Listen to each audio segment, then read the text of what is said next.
Hey, and welcome to another edition of Bo Knows Business podcast.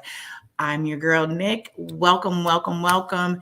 I will tell you, I said it before, I will say it again, that this is the highlight of my day, being able to share with you some amazing sisters who have built their businesses over $1 million. They happen to be African American women. They are just dynamic in their own right. They are my superheroes. They happen to be my friends as well, and I love sharing them with you. So, today we are going to be speaking to a dynamic young woman. She is a new member of the Bow Collective, and I am just delighted to hear her story and share her beauty with you, Miss Luwanna Clark. Hello, everyone. Hello, Miss Nick. Hi, dear. You are just looking lovely as ever. I'm delighted. First of all, welcome to our organization. Thank you so much for saying yes. Oh, thank you for allowing me to say yes and accepting me. That was such an honor and a privilege. I really, really, really thank you. Oh, absolutely. So, you know the drill. This podcast has been a journey for us. We have been doing it for over a year now. And I will tell you, I use the pearl analogy, a pearl necklace analogy, because and you happen to be right on brand, girl, right on brand. But we each one of you are pearls. Each one of your stories add to this beautiful collective necklace that we have put together. There are a lot of similarities. There's a lot of values that you all learned very early. And so I'm so anxious to hear about your story. Okay. Okay. All right. So tell me about, I always say little, little Nick, little Luwanna. Tell me about your upbringing. Tell me where you were raised and what were some of your best memories growing up. So I was raised in Prince George's County, Maryland. So I'm I guess, Washingtonian by heart. I am an only child. I was raised by a single mother. And believe it or not, I just like to play outside and have fun. I was a tomboy. I wasn't thinking about anything, just, having fun.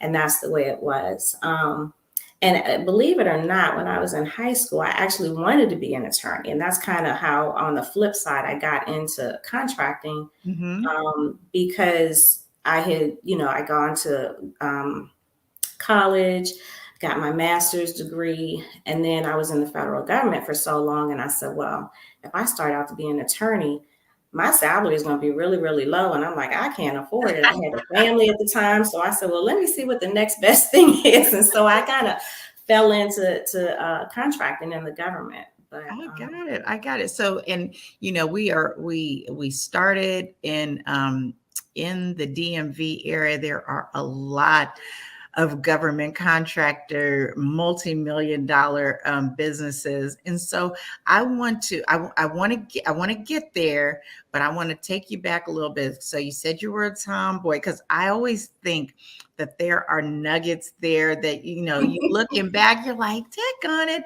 It was, somebody's, Miss so-and-so in the third grade told me I was going to be somebody, or my mama always said this. Did you have an early childhood influence that was a motivator, encourager of you at a young age? I try to think about that, and no one specific comes to mind. I did have a high school math teacher, Mhm. and he was like the funnest teacher in the world. And so, he would always give us little nuggets and give us particular nicknames and stuff like that. What And was do you remember your nickname? my nickname was called Lackawanna. Lackawanna Blues, girl. Lackawanna. Oh my And there is God. a street near the University of Maryland Uh-huh. called Lackawanna. I think it's Lackawanna. I don't know if it's still that street name or not. Uh-huh. But I think for him, and then I had a Spanish teacher who just encouraged us to kind of go outside of our comfort zone. And Mhm. that's actually still one of my personal goals, is to try to learn to be fluent in Spanish. But Okay, I yes. think those two. I don't think that I had any. Again, coming up, I think back. I don't want to date myself, but Mm, the 70s and 80s, it was like it was just about playtime. Like it was just about fun. It really wasn't about careers. Like I was not yeah. ever told, and I actually was not exposed to any entrepreneurs. I didn't have any entrepreneurs in my family. Mhm. So it was just like, my mom worked for the federal government, my dad worked for the federal government. So What I did actually, they do? What agencies were they in? Do you remember? yeah, they both worked at the FBI. They met at the FBI? FBI. Yeah. So Awesome. we have a family of three generations in the FBI because my kids worked there also. Oh, that's phenomenal. So okay, so my background is I am a coach. I'm a business coach. And I have encouraged, motivated hundreds of businesses. But when I look at our Bow sisters, when Mhm. I ask these stories, I see a theme in terms of going from worker to employer, going from an employee to an employer.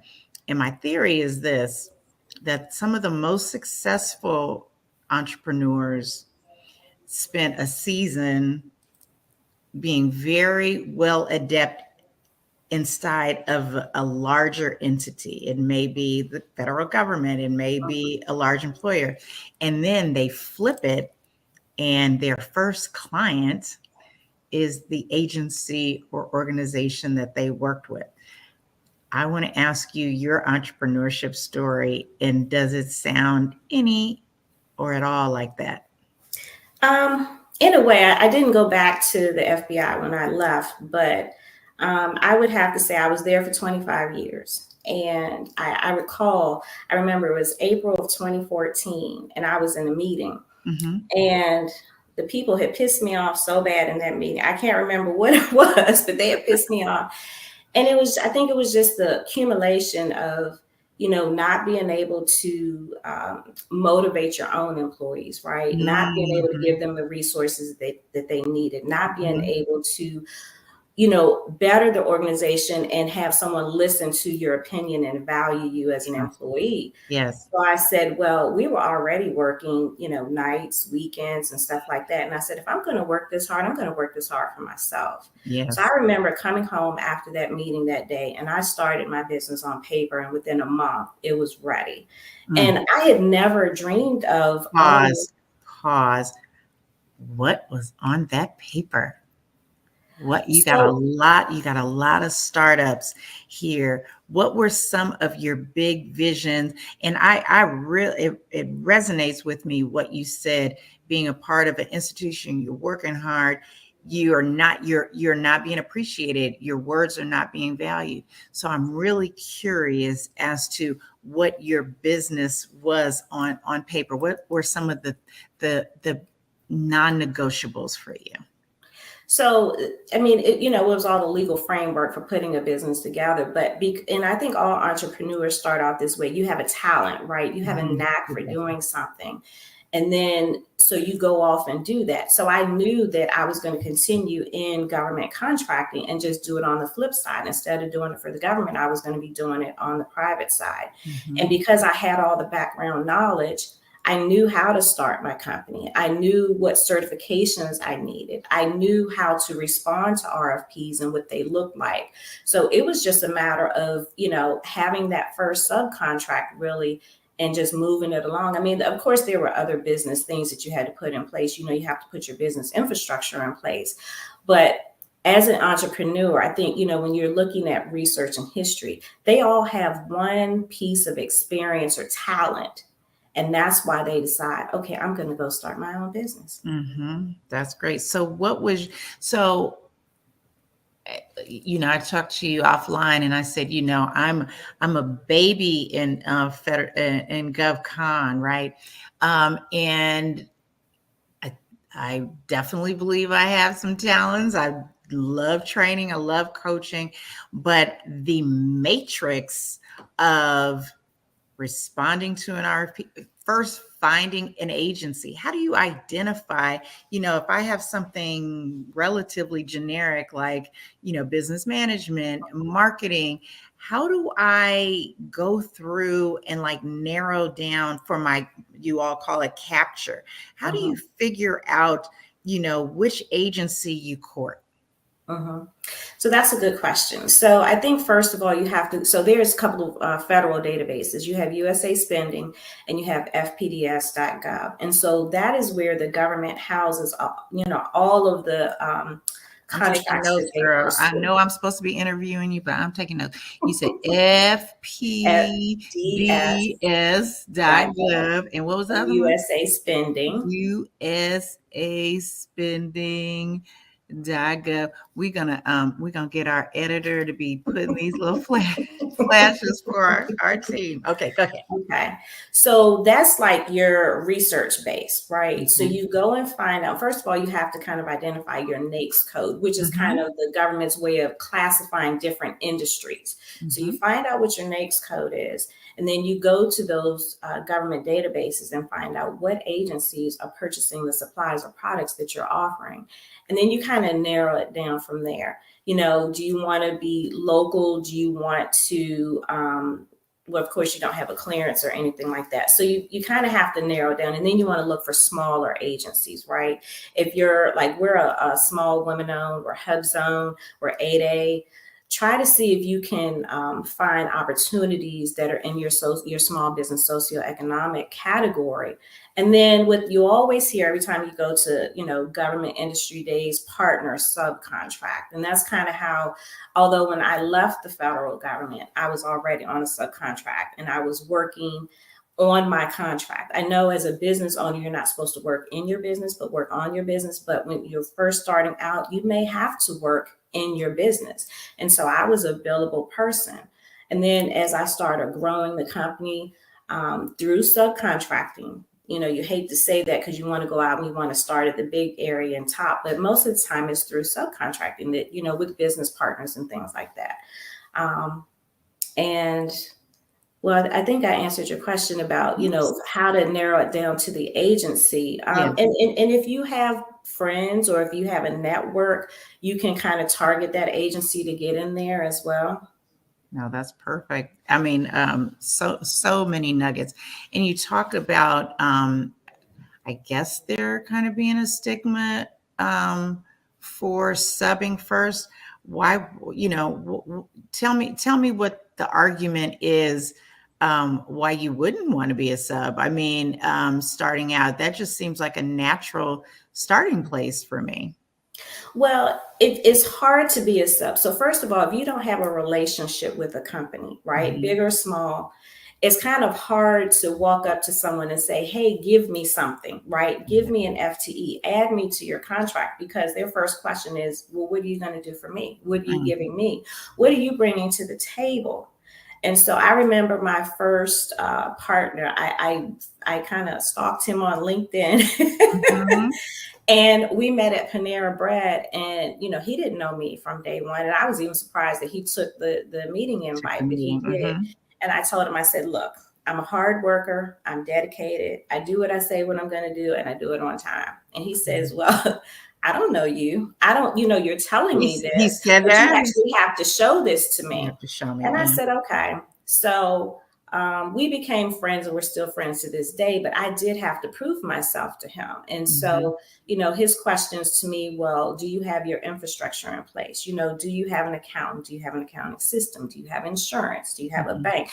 All of these things that you need to have as a small business. And I'm like, yeah, yeah, yeah, I got all of those. I'm ready to Mhm. go. Yeah. And so he said, okay, well, I'm going to give you one person off of a contract.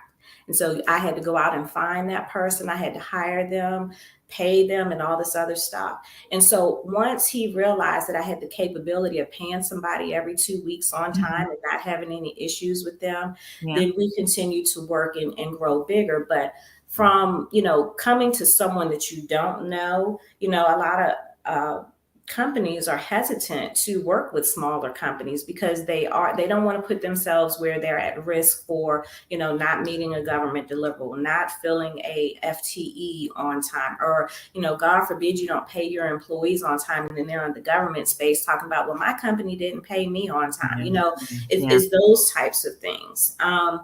So, and that's why I like the Bold Collective, because we can talk to different people. We're all women. We all have the same struggles. We're all not necessarily coming from the same, the same area, but we know what it is, and we know some of the challenges that we have experienced as business owners. And so it's a good environment to talk to other people, other entrepreneurs who have gone through what you have, because entrepreneurship is not for everyone. I mean, you really have to be dedicated and persistent to Yeah. do it.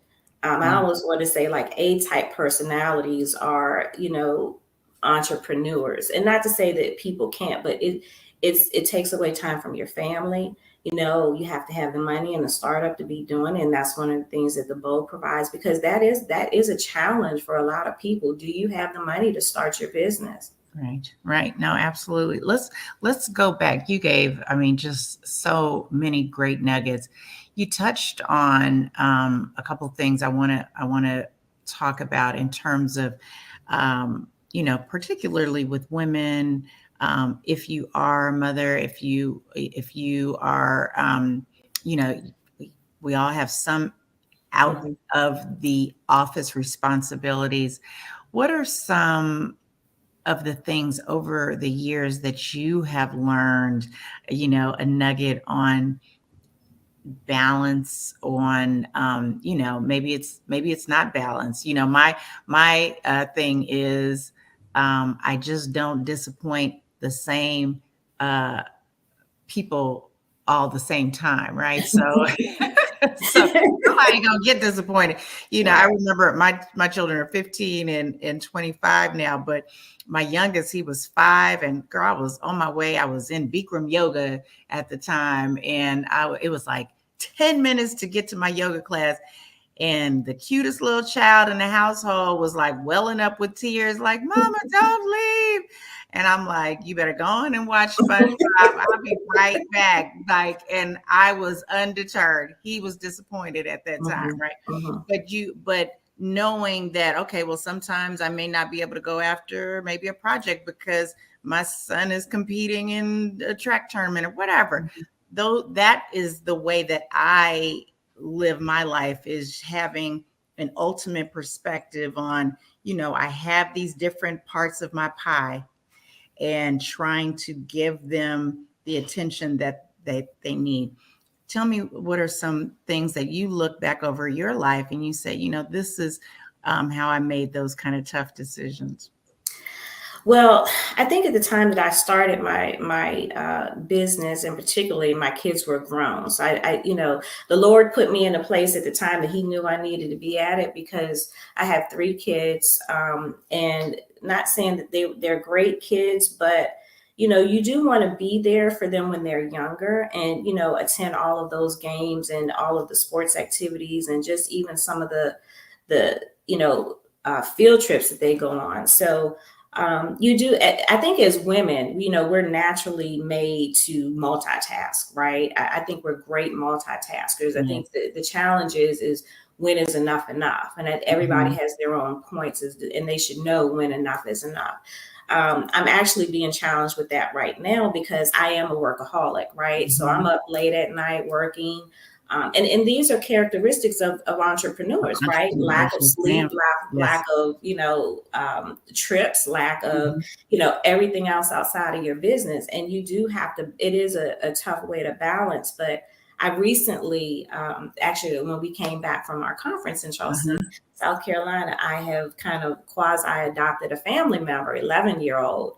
Okay. So she's challenging me now to make sure that I am work during work hours, and then Mhm. have after hours time for her, and then when she goes to sleep, I'll start work again.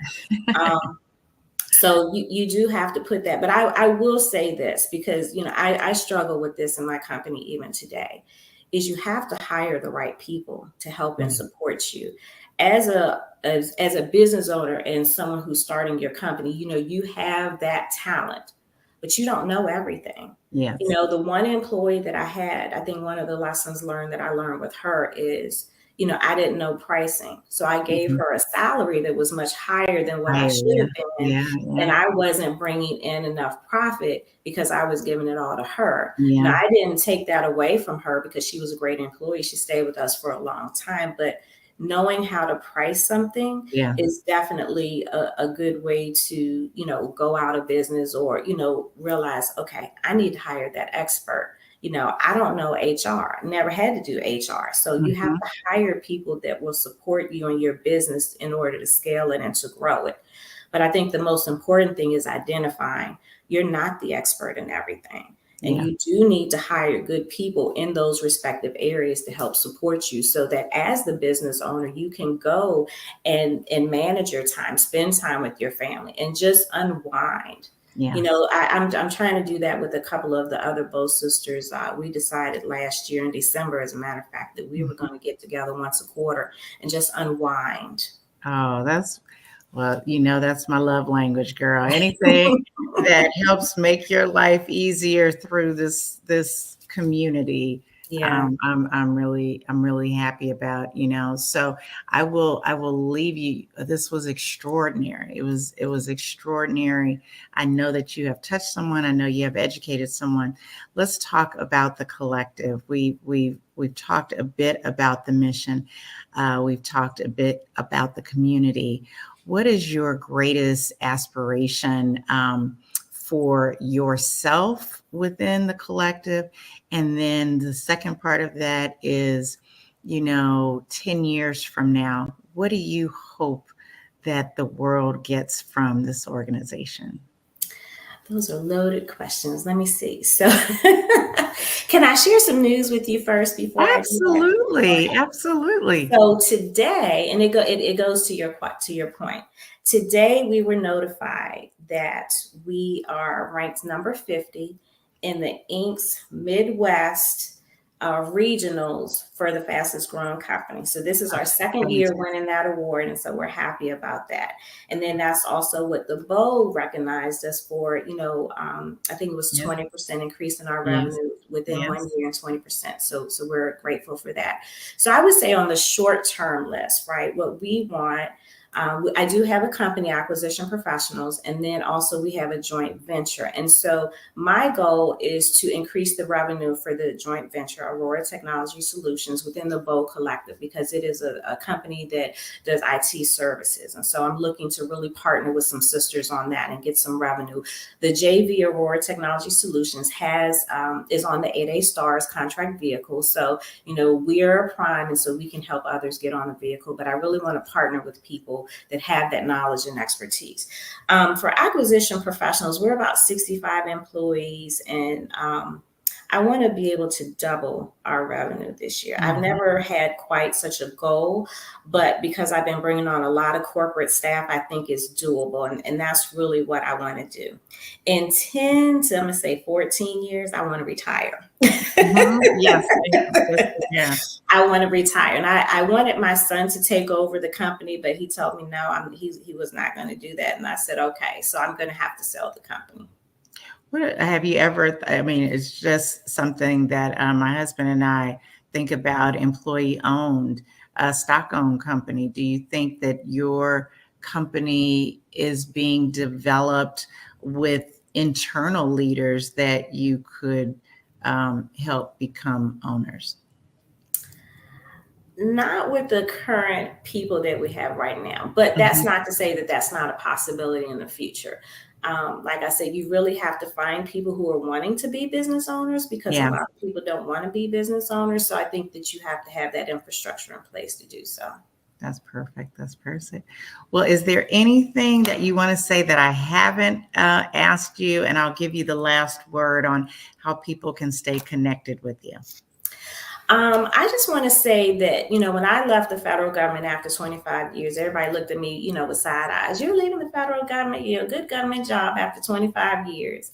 And if I had not stepped out on faith, if I had not listened to my heart, I wouldn't be where I am today. So that was the right move for me to make. And I always tell people that, and I know the quote, and I'm kind of blending a couple people's quotes together, but it's like if you don't build your dream, somebody else is going to ask you to help them build theirs. Yes. And so it's okay to step away from the good to go for the great. And that's what I did. I stepped away from my comfort zone, from what I was comfortable doing, my good, and now I'm at my great. So That's perfect. That's perfect. How can we stay in touch with you, Luwanna?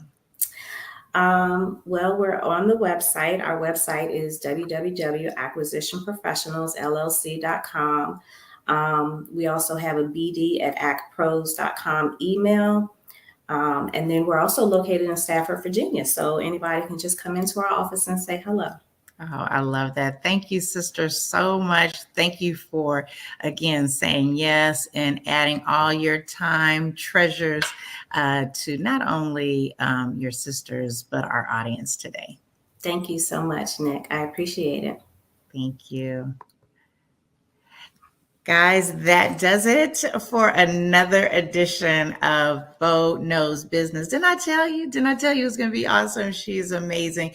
Please follow her and tell your friends, all your entrepreneurs and people that are just looking to be inspired by other amazing women and their stories. We will see you next week. Thank you so much.